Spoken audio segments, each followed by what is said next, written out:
A disfigure is drawn, no land, Nope, no fifth land for the Mind Sludge. and Bloodgas is gonna probably try to take a bite out of Chandra. I thought you were gonna say take a bite out of crime. Take a bite out of crime, and the Team Edwards, the Team Edwards is going in. Twilight fans out there. Hey, I mean, I haven't watched Twilight yet, so I can't make any decisions. But score is 12-14, actually 11-14, thanks to Chandra activation. Brings loyalty up one more. Future Leech comes into play.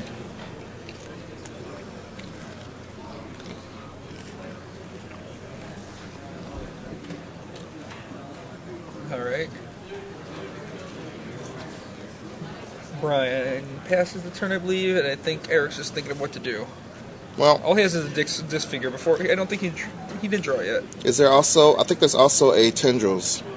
Yeah, Trying to play in Tendrils. Tendrils. Yeah, Tendrils seems like a fine play. Yeah, Tendrils, the Future Leech. So That's Future. That's Bloodgas get in again, Yeah.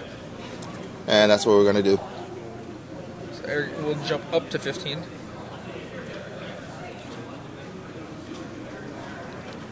Right, so it's 15-14, thanks to the life gain from Tendrils of Agony. Eric draws a Sign in Blood. Not the fifth land he was hoping for. Well, it's almost a fifth land. I'm sure there's a Almost. land in the top two cards. It's got to be. If not, then we're in trouble.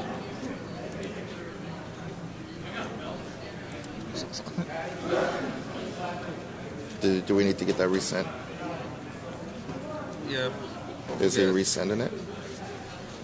Tried twice while I was away. All right, so Bloodgas is going to get Chandra again for 2. Brings loyalty down to 3, I believe.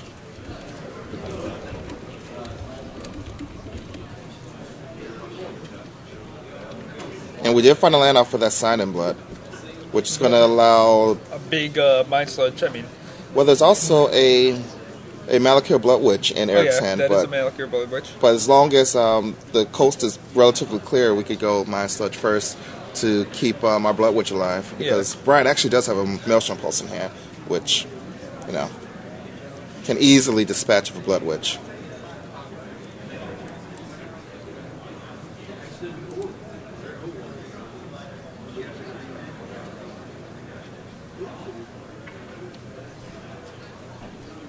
Nice shiny forest there.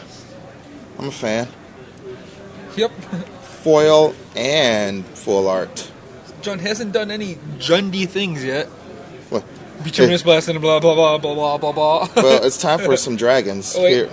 Is this, Double dragon. Yep. And there's a nice array token. Boo. I mean, boo. We're going to keep pinging Eric with Chandra. Is Brian going for an ultimate plan? The ultimate's pretty devastating. 10 damage is most of Eric's life. So if it actually gets to the point where the ultimate is usable, Eric's probably going to lose to it. Yep. So let's see.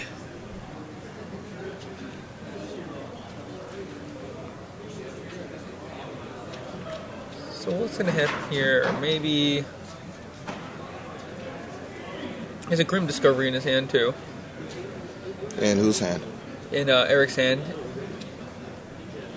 All right. We're going to get some value out of this figure. That was a pretty good play. Oh, I get Disfigure. Active player, finish the turn. And Bloodgas and the 4/4 Dragon token exchange after the Disfigure. That's really just a 1-for-1 because we're getting Eric's getting the Bloodgas back from the fetch land. Right, Marsh Flats. I think you could take 4 from the Broodmate Dragon and just go Mind Sludge.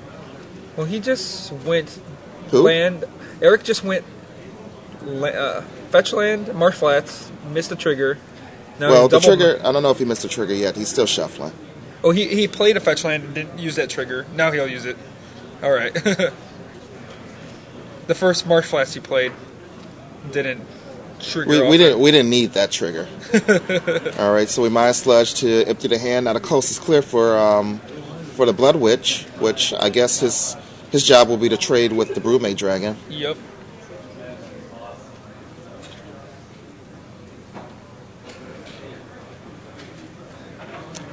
shoots the Bloodghast.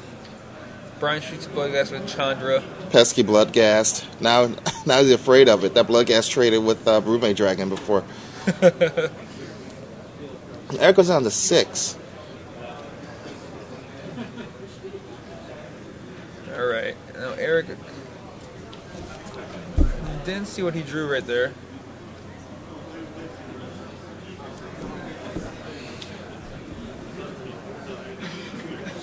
He's fingering the Malakir Blood Witch. He has a Grim Discovery.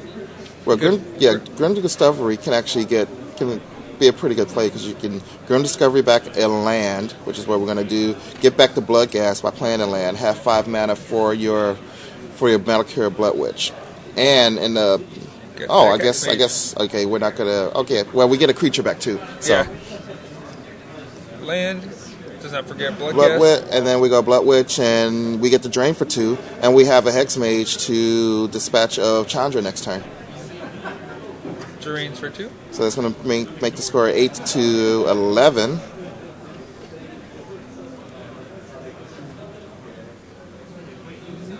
All right. Not sure how many counters Chandra has right now. Can it kill the Blood Witch? Maybe it's at 3. It's at 3. 3 counters. Yeah.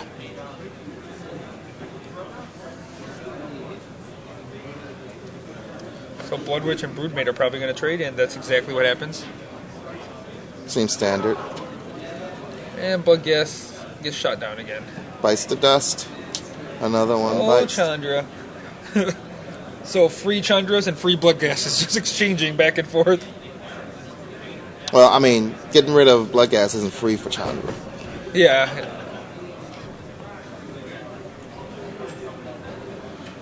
I think it might be time for... Oh, we have another Mind Sludge. Gets rid of the Chandra. Another Chandra, I'm not sure if there was I think a land maybe under there. Well, the Chandra was the most important thing. Yep. Because that makes this play a lot better. Yeah. So now there's no board, no cards in hand, and Eric has 2 cards in hand. But we are talking about Jund here, so you never know. 1 card could turn into 3. That's always how it happens. And Eric is at 8. Not terrible, but always like it when you're a little higher. Vampire Nighthawk is played by Eric. Vampire Hex Mage and anything else? He has a Sign in Blood, but sits back on it. Don't know why you didn't play that Sign in Blood. Maybe beats him in his blast, and this is how John top decks 20 cards. Okay, maybe not 20. Well, it could just be a Maelstrom Pulse. Alright, and we get... Blood Raid. Winner, chicken dinner. Living the dream here, living the dream. And that's how you come back with John, ladies and gentlemen. You cast Bituminous Ultimatum. There you go. So Eric cannot be happy about that. Yeah, I think they should just change Sprouting Thrynax to actually have Cascade. It would be fair. So you could go into Terminate or something. Would he play Sign in Blood then? Well, now we're playing Sign in Blood. Eric targets himself, going down to 6. And we get a Tendrils and a Nighthawk. That Tendrils is going to be pretty good. The Nighthawk is going to give Eric a win condition. Can't complain about that.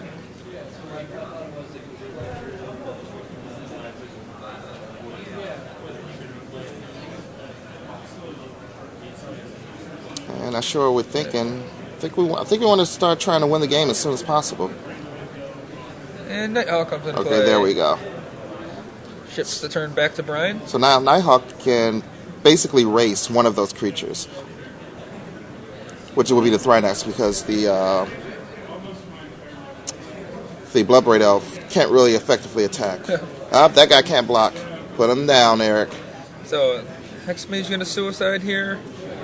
I think you just take it. You just take the 3, go to 5. He's at 6. Oh yeah, he's actually at 6. Yeah. We'll adjust that. We'll change that in a second. So you can't just take this.